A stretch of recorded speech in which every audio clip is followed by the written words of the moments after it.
नमस्कार, मैं योगी राहुल वशिष्ठ योगाश्रम अहमदाबाद से। आज का मुख्य टॉपिक है 5 आसन जो आप जरूर करें, क्योंकि अभी के दौर में समय की बहुत मारामारी है, लोगों को समय नहीं मिलता है। तो उसमें आप यदि कुछ नहीं कर पाते हैं, योगासन नहीं कर पाते हैं, प्राणायाम नहीं कर पाते हैं, तो कम से कम ये 5 आसन आप जरूर करें। इससे आपका पंच प्राण बैलेंस होगा और भी कई तरह के लाभ हैं जो आपको मिलेंगे। आलस्य खत्म होगा, चाहे किन्हीं को डायबिटीज़ हो तो उसमें सपोर्ट मिलेगा। तो देखते हैं आज ये 5 आसन, इसको कैसे करना है। पहला आसन अधोमुख श्वानासन, जो आपके फुल बॉडी को स्ट्रेच करेगा, पूरी बॉडी को स्ट्रेच कर देगा। तो देखते हैं इस आसन को कैसे करना है। सबसे पहले घुटने पे खड़ा हो जाना है। दोनों पैरों को अपने हिप डिस्टेंस में रखना है, पैर की उंगलियां अंदर हो, दोनों हथेली थोड़ा सा शोल्डर से आगे की तरफ, शोल्डर डिस्टेंस पे। दोनों हाथों के पंजों को खुला रखें। धीरे धीरे सांसें लेते हुए अपने नी को ऊपर की तरफ उठाएं, हिप को ऊपर की तरफ लें, घुटने को बेंड करे रहेंगे और धीरे धीरे हिप को ऊपर की तरफ लें, हाथों को, शोल्डर को बिल्कुल स्ट्रेच करें ग्रेविटी की तरफ।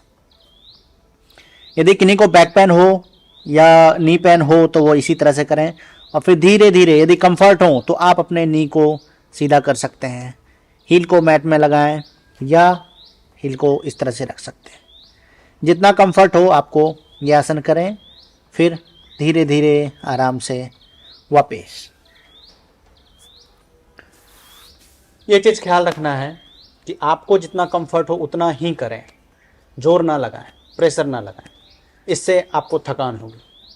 दूसरा आसन उत्तान आसन, पीठ के बल लेट जाएं,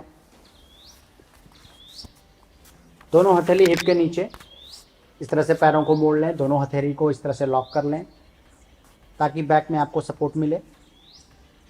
दोनों पैर आपस में मिले हुए हों, हाथ सीधा।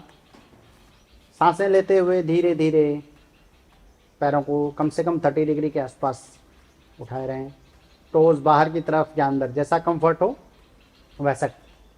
यदि इसको करने में आप कंफर्ट ना महसूस कर रहे हो तो अपने पैर को एक एक करके उठाएं,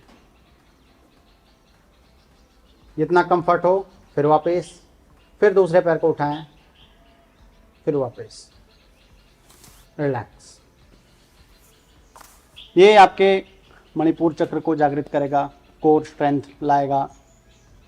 तीसरा आसन सेतुबंध आसन, जो बहुत ही इफेक्टिव आसन है।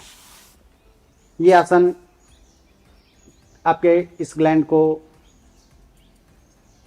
काफ़ी इफेक्ट करेगा, पेल्विक एरिया को मजबूत करेगा, फेस ग्लो करेगा।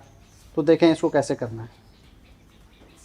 दोनों पैर हिप डिस्टेंस, हिप से थोड़ा सा दूरी पे, दोनों हाथों को नीचे रखें, प्रेस करें, धीरे धीरे सांसें लेते हुए अपने हिप को उठाएं और इस तरह से हाथों से सपोर्ट लगाएं।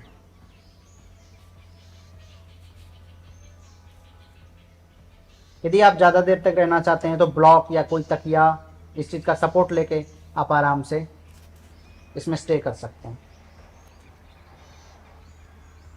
फिर जितना कंफर्ट हो उसके बाद आराम से वापस।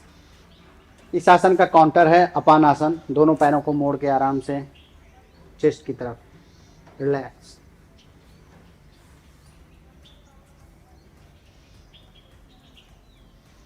धीरे से आराम से वापस।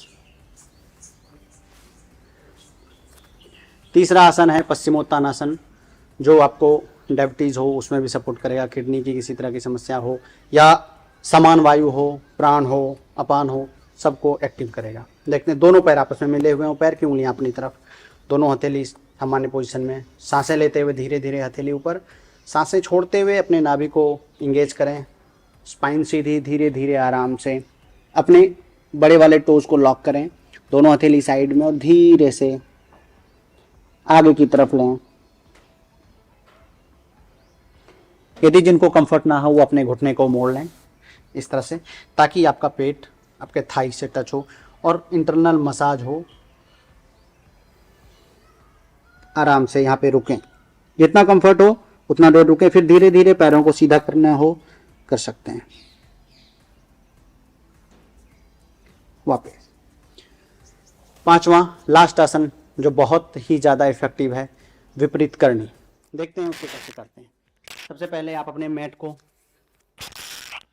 सीधा कर लें दीवार के सपोर्ट से।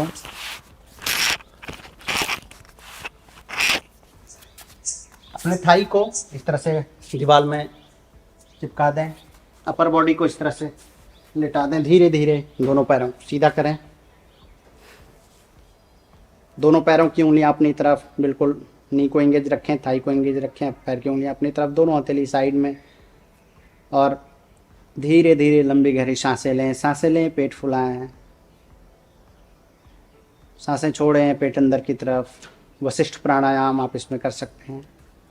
बिल्कुल रिलैक्स हो जाएं। फिर धीरे से आराम से दोनों पैरों को मोड़ें, करवट लें और बैठ जाएं। यहाँ समय की बाध्यता है, इसलिए सब आसन को थोड़े थोड़े समय तक किया जा रहा है, लेकिन आप ज़्यादा से ज़्यादा देर तक करें जितना आपको कंफर्ट हो। ये आसन आपके नी में किसी प्रकार की समस्या हो, पैर में सूजन हो या पेल्विक रीजन में किसी प्रकार की समस्या हो, तो इन तमाम में ये काफ़ी इफ़ेक्टिव होगा।